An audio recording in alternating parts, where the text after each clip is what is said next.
Pada abad ke-15, Eropa Timur masih dalam bayang-bayang kekaisaran Bizantium dan kekaisaran Mongol.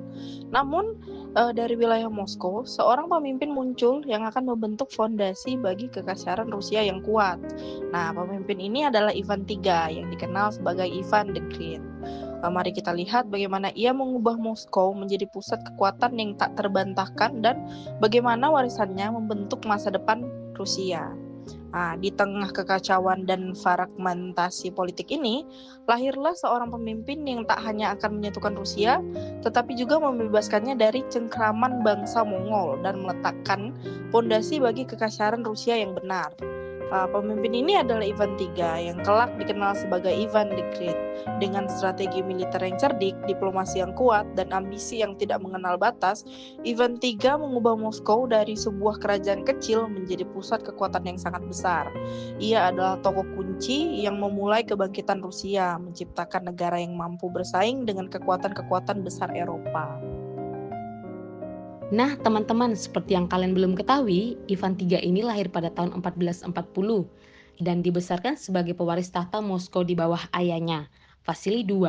Saat muda, Ivan III sendiri telah menyaksikan bagaimana Moskow berjuang melawan pengaruh kekaisaran Mongol.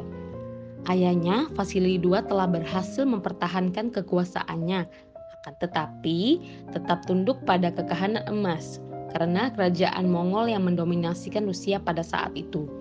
Ketika Vasily II wafat pada tahun 1462, Ivan III naik tahta dengan satu tujuan, yaitu membebaskan Moskow dari cengkraman Mongol dan menyatukan Rusia di bawah satu kekuasaan. Oke, sekarang kita masuk di penyatuan Rusia.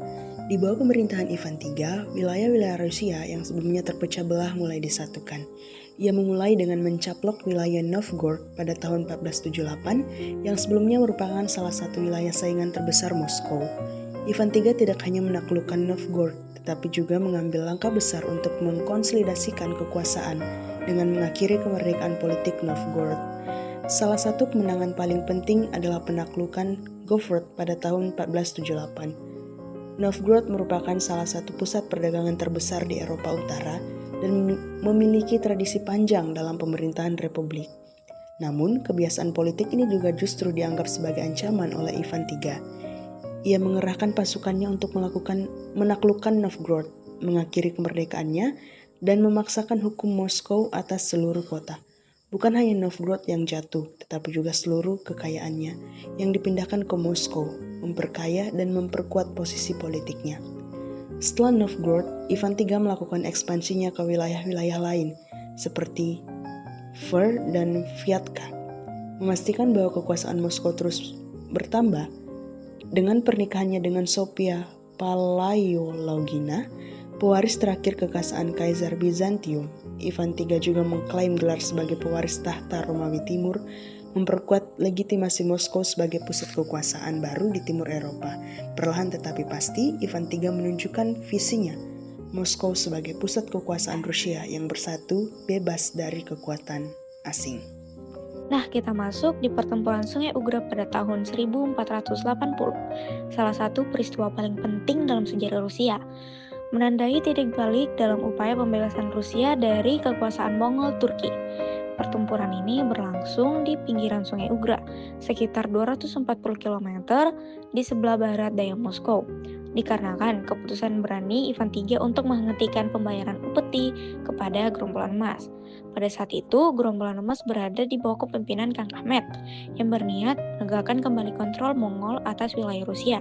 Namun, Ivan III yang memiliki ambisi besar untuk memerdekakan Moskow dan memperkuat kekuasaannya di wilayah Rusia, mengambil resiko besar dengan menolak tunduk pada otoritas Mongol. Selama berminggu-minggu, kedua pasukan berhadapan di sepanjang Sungai Ugra, namun tidak pernah terlibat dalam pertempuran besar.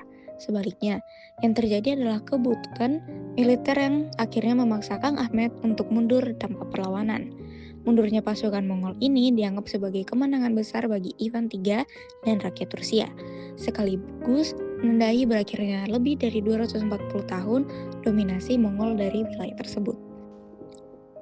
Nah, keberhasilan Ivan III dalam membebaskan Moskow dari kekuasaan Mongol tidak hanya dapat memperkuat posisinya sebagai pemimpin utama Rusia, tetapi juga membuka jalan bagi terbentuknya negara Rusia yang bersatu.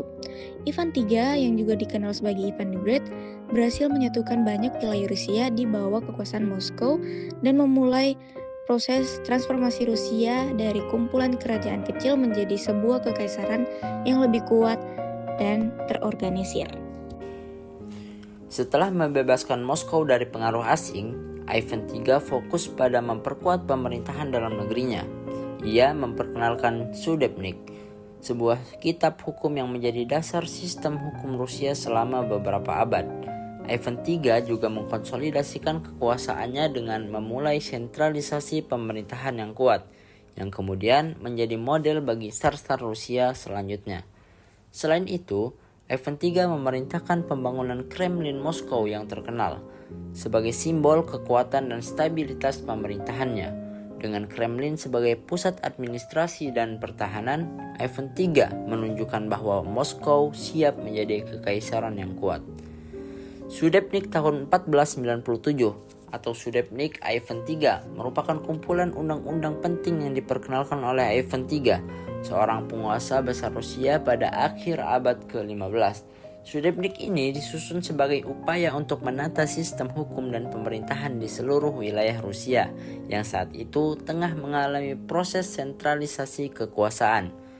Sebelum penerapan Sudebnik, sistem hukum Rusia masih terpecah-pecah dan berbeda di setiap wilayah, seringkali dipengaruhi oleh sistem feodal setempat yang melemahkan kekuatan negara secara keseluruhan.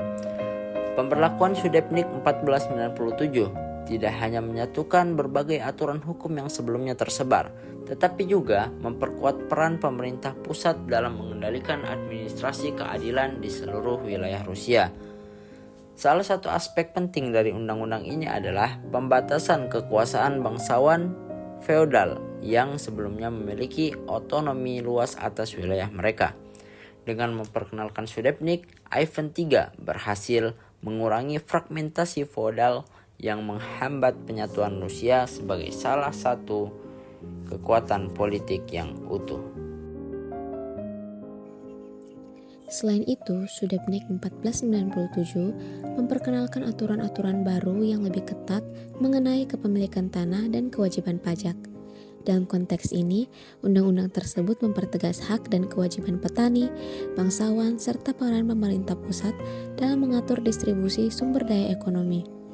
Hal ini tentu saja berdampak signifikan pada stabilitas negara, karena undang-undang ini juga membantu mengendalikan migrasi bebas para petani yang sebelumnya menyebabkan ketidakstabilan sosial dan ekonomi.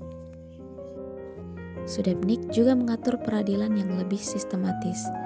Sebelum diterapkannya undang-undang ini, prosedur pengadilan di Rusia cenderung tidak teratur dan bervariasi antar wilayah. Nah, dengan adanya Sudebnik ini, Ivan III menetapkan aturan yang lebih jelas mengenai proses pengadilan, hukuman, serta penanganan perkara-perkara kejahatan. Hal ini tidak hanya bertujuan untuk menciptakan keadilan yang lebih merata, tetapi juga untuk memperkuat kontrol negara terhadap pelaksanaan hukum di seluruh wilayah. Sudebnik 1497 memiliki pengaruh besar dalam pembentukan dasar-dasar sistem hukum Rusia yang bertahan hingga berabad-abad kemudian. Nah, undang-undang ini menjadi fondasi bagi pembaruan hukum yang lebih lanjut, termasuk penggantinya yaitu Sudebnik 1550 yang diperkenalkan di bawah pemerintahan Ivan IV atau Ivan yang mengerikan. Nah, Sudebnik 1550 ini memperluas dan memperbaiki beberapa aturan dari Sudebnik 1497 menyesuaikan dengan tantangan baru yang dihadapi Rusia saat itu. Ivan III wafat pada tahun 1505 setelah 43 tahun memerintah. Selama masa pemerintahannya, ia berhasil menggandakan wilayah Moskow, menyatukan negara-negara Rusia, dan menciptakan dasar bagi kekaisaran yang akan datang. Pengaruhnya sangat besar karena ia tidak hanya memperkuat fondasi politik Rusia, tetapi juga menciptakan identitas nasional yang kuat. Warisannya diteruskan oleh cucunya, Ivan IV atau Ivan the Terrible, yang melanjutkan misi kekaisaran Rusia.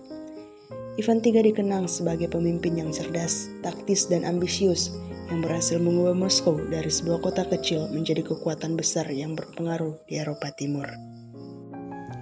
Ivan III bukan hanya seorang pemimpin yang berhasil mengakhiri dominasi Mongol di Rusia, tetapi juga seorang arsitek dari sebuah bangsa. Tanpa visinya untuk Rusia, negeri ini mungkin tidak akan menjadi kekuatan dunia yang kita kenal sekarang. Sejarah Ivan III adalah kisah tentang perjuangan, diplomasi, dan kebesaran yang masih kita rasakan dampaknya hingga hari ini.